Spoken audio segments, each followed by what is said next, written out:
10 suspect sa droga ang napatay sa magkakahiwalay na operasyon sa Bulacan. Nabisto pa roon na ginagamit palang pampusta sa sugal ang shabu. Nakatutok si Marisol Abduraman.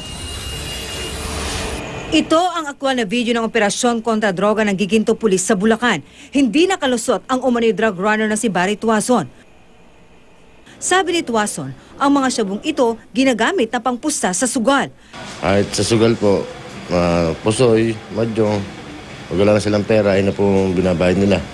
Pinalabanan na po nila yung drugs. Opo. Gano'ng kadami? Kung magkano po yung mga taya nila. Pero ang kasama niyang si alias Anok, patay matapos raw barilin ang pulis na nagkunwaring buyer ng droga. So sumigaw ito na pulis yan.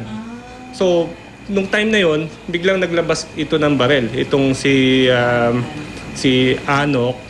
Sa Hagonoy naman, patay si Lamberto Morales matapos umano makipagbarilan sa pulis sa barangay Iba.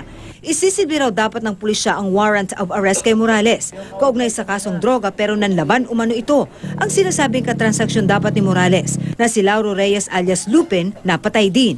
Sa Norzagaray naman, patay rin si Jeff Del Pilar na makipagbarilan din umano sa pulis. Nasa confidential watch list daw si Del Pilar ng mga pulis dahil sa transaksyon ng droga. 3 namang hindi pa nakikilalang suspect ang napatay ng mga otoridad sa buy-bus operation sa barangay Salapungan, San Rafael, Bulacan kaninang madaling araw. At tig-isa sa Malolos, San Ildefonso at Bukawi. Lahat sinasabing sangkot sa droga. Matagal na pong may guidance sa amin na talagang we will intensify our campaign against illegal drugs.